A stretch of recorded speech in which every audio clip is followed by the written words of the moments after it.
recording. Wow, how exciting. Anything you say now, it's going to be... it's on my record. It's on your record, it'll be held against you. Thanks for coming out, man. No, thanks for having me. I'm excited for the next stage of, what was it called again? Behind the Frames. Behind the Frames. I have to get better at marketing my own stuff. Yeah. Terrible at it. Does it have like a logo as well? Not yet. Do you want to make one for me? No. I do enough free labor for you. Well, I'm excited to talk to you about this. So you had an exhibition, what was it, a month and a half ago? Yeah, it was late November. Late November, yeah. Okay. Yeah. And it was awesome. It was awesome to go see your work, print it out in a cafe, hang out with local photographers and talk about your work, which is honestly stunning. So tell me about the project, Dan. What was the project around? So I'll talk a little bit about why I created. So the project is called Summer Solstice, and Summer Solstice came about because I was talking to a lot of people who recently had kids, and I was curious about how they were documenting and capturing their family moments. Yeah. And a lot of them said, "Oh, we just use Google Photos or iCloud to create digital albums." I'm like, "Oh, but do you not create like photo albums?" Like when I was growing up, and you're probably the same. We used to have all our memories printed into these photo albums, and I thought that was kind of sad to see these photos just kept digitally and never being appreciated in print like they used to. And so that's what set the idea off, and I wanted to create a book that was reminiscent of a photo album. And so I thought, what sort of moments were best captured? Like, what moments do people usually capture? And it's usually summertime. So that's how the project started. And so I always had the idea of creating a book that was going to be reminiscent of a photo album. And I just spent about 5-6 months just documenting moments in summer.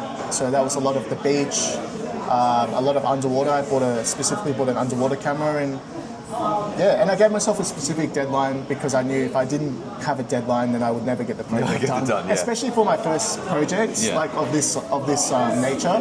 I understand a lot of people put years into the projects, but starting off, I wanted to see it from start to end, so I could then do better for the next one. So yeah, that's how it all came about. Amazing. The other thing I want to talk to you about before we talk about the actual photography behind it is the fact that you approached a cafe and worked with them to have your photos on the walls of the cafe, which is incredible, right? Because we always talk about how sick of Instagram we are, looking at photos on a small screen, where the algorithm really drives what's being seen by us. You went to a cafe and worked with them to get the photos published on the walls. Yeah, well, it was sort of fortuitous in a way. It was after I'd completed photographing the project, and I was in the sort of creation phase of sequencing the book and looking at exhibiting the photos. And I was going to Pillar, which is the cafe, which is my local cafe in Burwood, and I got talking to one of the owners, Ed. And Ed and I were just talking, and he sort of mentioned that, he really wanted to, because the space was amazing. It's very flexible, and they did a great job designing it. But he was saying that he'd like to see more events and pop-ups come through. And I sort of just said, well, I'm working on this project. How about let's collaborate and maybe use your space to showcase my work. And that was the start of a really good relationship. Ed and the team, Nate and Yoel, they're all very supportive. All creatives as well, which I think helped a lot because they could see, because they know what it's like to be a creative, and so they were very supportive to have other creatives come through. And it was a great relationship. But that's how it came about. Awesome. Before we dive into talking about the photos you've picked, is there anything else you want to share about the relationship with the cafe or anything around that area? Yeah, so I think what helped, from my perspective, I knew that in order to sell an idea, because really this is an idea, I had to fully understand what the idea was. So I did spend quite a lot of time understanding what is Summer Solstice, and the name hadn't come about until towards, when I finished my book, I looked at it and I was like, oh, it's like the peak of summer, Summer Solstice. So I didn't have a name at the time, but I knew what it was about. And so I spent some time writing down what the project meant to me, what it was, and I also chose a selection of images, and I showed that, or presented that to Ed. And I think him being able to see, rather than just talking about it, but being able to see what the images are and then relate it to what I'm saying, really helped get the project off the ground. And I think during the planning phase, I was also in communication with them quite a bit. Right. I took photos of the space and did some mock-ups of how the exhibition might look like. Okay. Yeah, and I think just having that constant line of communication, making sure they know what's going on, and it helps with your planning as well, was really important in putting that project together. And yeah, no one's gonna take your word for a photo. You've got to show your work. I know you shouldn't really have to show it, but it's good to show them so they can see what you're trying to do. Amazing. So if you, sorry, I didn't mean to interrupt. If you have one takeaway from this experience for somebody else who might consider doing an exhibition in a cafe or small restaurant, what would that be? I think you should fully understand what you're putting together, and you should have a lot of intention about what you're putting together. In my opinion, I don't see value in just throwing a series of images together that don't really relate to each other or don't have a consistent theme. It needs to be consistent, and you need to know how to communicate what the project is. Mm-hmm. Otherwise, people are just not going to take the time to listen to you. And also, another thing I would say is you have to find people that will align with what you're trying to do. Even though they may want to show your work, like they want to show work in their space, it just may not be the work that they're looking to showcase. So in their space. I think finding a good relationship with someone, or developing a good relationship with someone that aligns with you, and knowing how to talk about your project are probably the two big takeaways. Awesome. For me. Thanks, Dan. All right, let's dive into the actual photography, and we're going to start from that one. Is that okay? Yeah. So I'm going to hold this up to the camera, but as always, this will be on your screens, nice and big to look at. So I got to admit, the first time I saw this, I didn't realize these were rocks. I thought they were waves. Tell me more about this photo. Or before, did you want to talk about? No, we can talk about the photos. Let's talk about the photos, and then we can circle back and just wrap about the sequencing. Tell me more about this photo then. I love the contrast. I love the blues in here. Yeah. It's beautifully balanced. The clouds, it almost looks like you put the clouds there on purpose. Yes. Do you have that power? I rang the big man upstairs and asked him to put on some nice clouds for me. So this image was taken at Mahu Pools, I think it's called. I can't remember the exact name. I was out with my friend Ed, just photographing, and what I like to do when I'm in a location is try and explore all of the whole location, not just the main attraction, because this specific place has a really nice rock pool formation, a lot of people, but if you travel a bit further up, there's like some cliffs, some rocks that you can scale up. And it just so happened that when we came to this spot in particular, there was actually a wedding happening on top. Okay. And what you're seeing here, these little white specks, are actually pieces of confetti. If you look closer, you can actually see some of them are hearts. Like, see? That's a little heart there. So when I didn't initially have the idea to, like, again, all of these images, I should specify that all of these images, it's more about the sequence events of these images. But I like this image in particular because from the start of the sequence, it's the rocks, it's the land, but it looks like the sea. It could be mistaken for the sea. And so this is the start of the journey of the exhibition where you're sort of considering about entering the water. It's that thought, but you're actually physically on land. It's very artsy and profound. And it just so happened that the rocks were actually underexposed a bit because it adds that level of interest of what is this? Is it rocks or are they waves? So a lot of people, when they saw it, especially when it was on the wall, initially thought it was waves. Waves, yeah. Yeah, and I think that the confetti, without that confetti, that extra layer of confetti, I don't think it would have the same effect. So it was definitely the right moment. But yeah, one of my favorite photos. It's very simple. It's separated, bright, but yeah, I thought it was the perfect way to start the sequence of the summer solstice exhibition. Great. Yeah. Which one do we go next from a sequencing perspective? So it starts from the top here, and then it sort of goes like like that. Probably, I don't want to say my favorite, but definitely on the top 2 or 3 from your project. So what I love about this one, as I said before we started filming, is that you've got a very mysterious subject in the ocean, and I just like, to me, it's got a very dark, mysterious feeling to it. I'm sure that was not that's not what was happening, but that's what I read about it from it, is that she's standing there in the middle of the frame, looking into the ocean. Maybe she's in thought, maybe she's had some tough times recently, but tell me what was going through your mind when you made this photo. Well, I don't know if it may be the case, because I remember this day in particular, she was just in the water, but she was with a group of people, her family, I'm assuming. But her family was behind her on the shore, and so she was just standing there. And she was actually standing there for quite some time, just looking out into the ocean. And it didn't seem to bother her that the waves were just crashing, and she was fully clothed as well, so it wasn't like she was in a swimsuit. But it didn't really faze her. Like, you can see, She's wet. She's quite drenched, actually. So that was just an interesting moment, and I figured it was the best way to move into from the previous frame, because it's sort of you pondering about going into the water. It's the beginning phase before you enter the water. But I do like the tonality of the image as well. Like, the purple really fits in well with the Filmworks magic, some would say. Right. But the fact that this is, you can see more brown in this, and it transitions into blue. Yes. And then the purple just really pops out of that.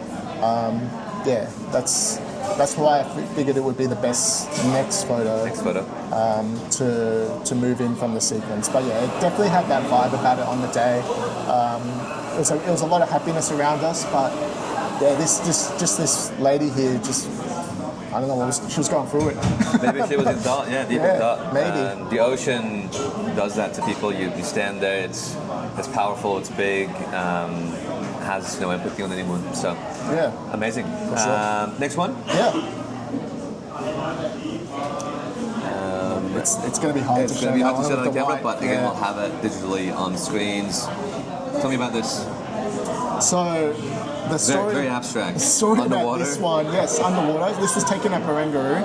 Barangaroo, okay. At the swimming spot, the same photo, the same location. This was taken on the same day, actually. Okay. But, yeah, this was actually supposed to be an underwater portrait. I got chatting to some boys who were just jumping into the water, having fun, and he asked me, "Oh, can you take a photo of me underwater?" And I was like, "Yeah, sure." But the problem with this camera I have is it can sometimes have a little bit of a delay when you fire, because it has to focus first and then we'll fire. So either it was that or I mistimed it, but I took the photo as he sort of came back up, because he was sort of went and just ran towards me and then came back up. But what I like about this photo is it's sort of what's happening is when you're entering the water, the last thing to go underwater is your head, because that's like, I'm gonna dive in. And so the fact that his head's cut off and he's reaching out, like he's moving into the water further and further, sort of made sense as to why I chose it. And I think I like the fact that you can sort of see his hand reaching out. And that's like moving into the next phase. Yeah.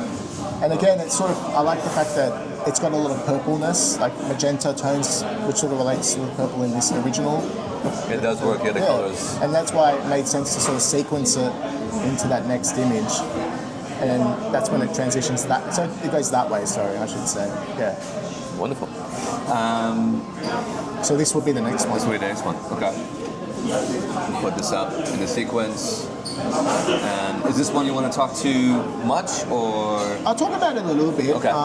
Again, going off what this one meant, again, the head's the last thing to go into the water, and so that's why I chose his head diving into the water, preparing himself to fully submerge, basically, which follows into the next one. But this was taken at Bondi. You'll see a lot of people in like swimming caps and goggles going for laps at Bondi, especially early in the morning. Yeah.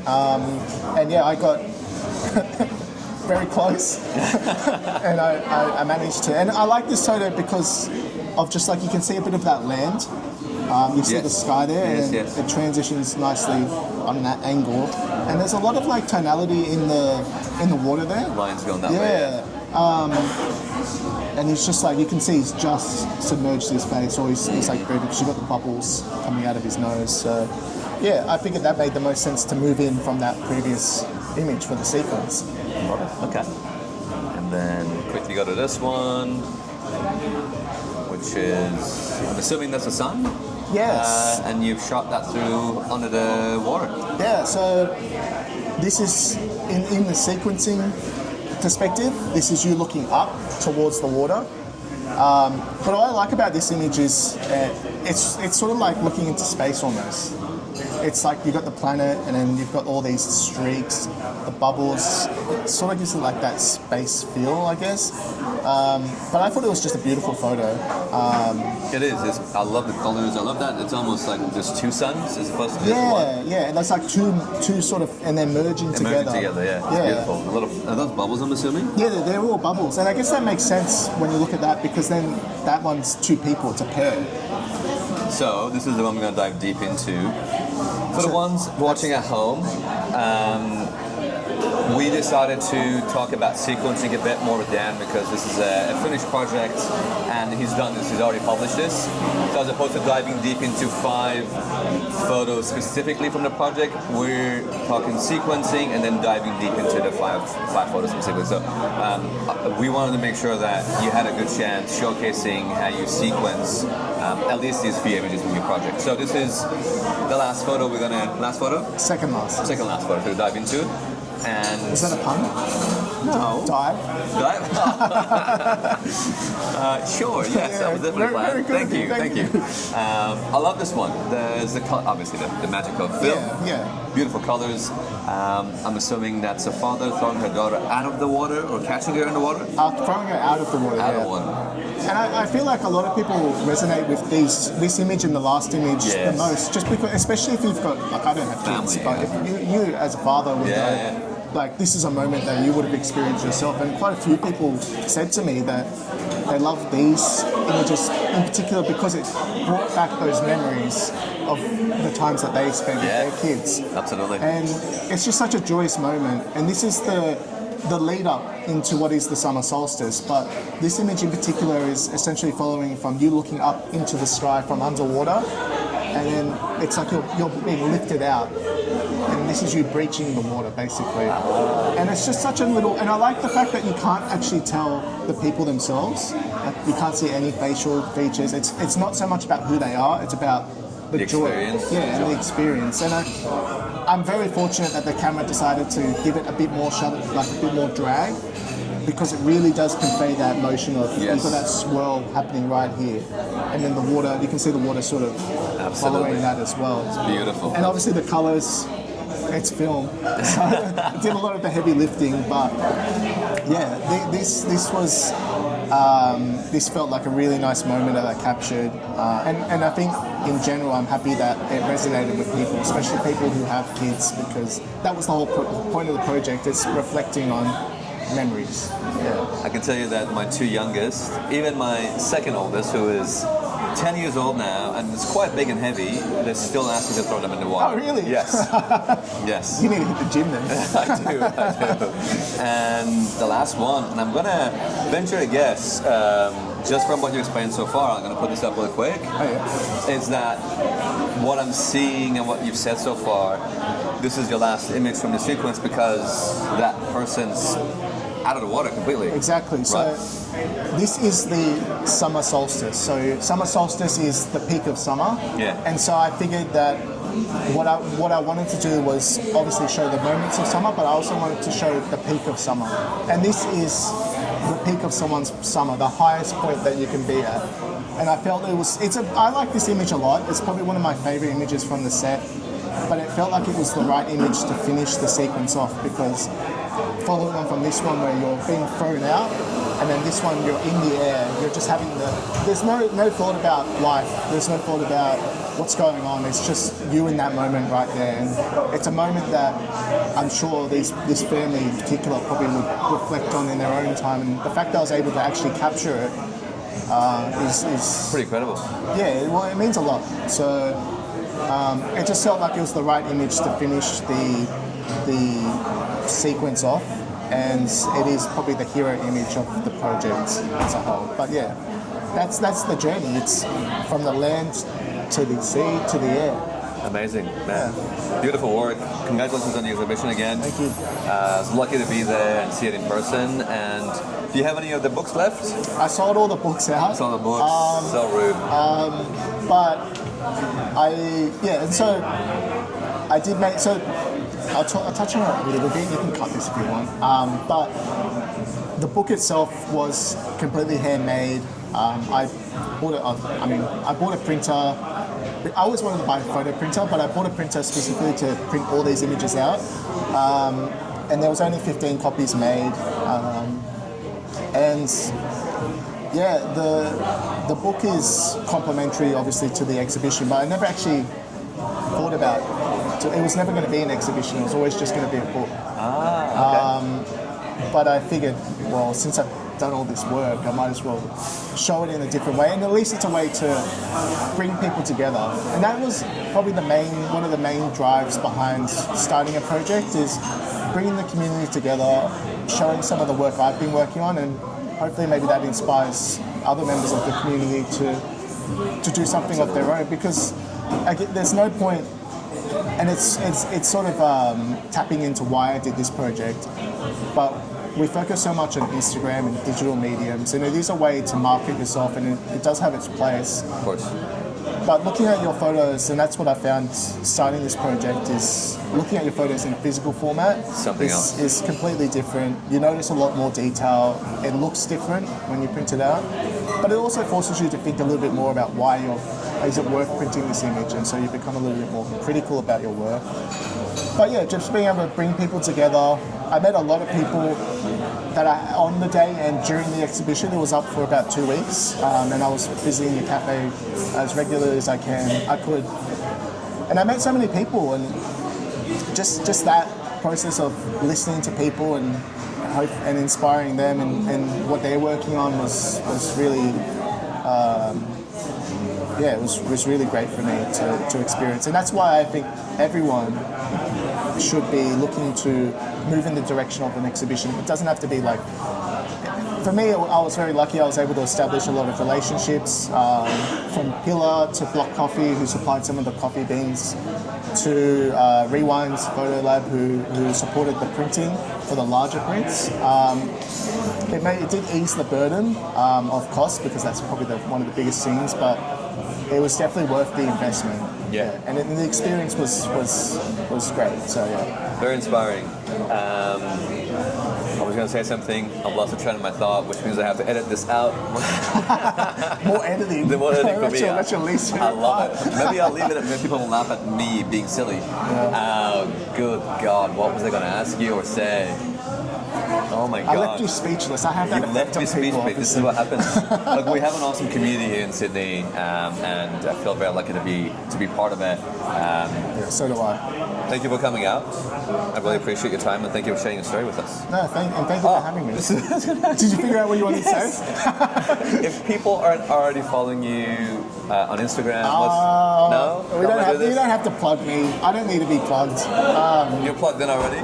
I'm already plugged in. I'm in the matrix. No, you can find me if you're interested in my work. Dan the Cameraman. My Instagram's Dan the _cameraman. Or my website DTM. I'll put this in the description. Don't worry. Just put it in the description. I'll put it in the description. Don't worry about it. I don't even know why I brought this up. Thank you for coming out again, man. Appreciate it. No, thanks for having me. Really appreciate being here. And Pleasure. I'm looking forward to future videos. Thank you. I'm looking forward to listening more about the creative process of other artists. Thank you. It's so much fun to talk to you guys about this stuff. I love it. Yeah. And maybe you'll do a solo. Interview myself. Hell yeah. Why not? All right. Thank you so much, everyone. Thanks everyone for watching. Take care.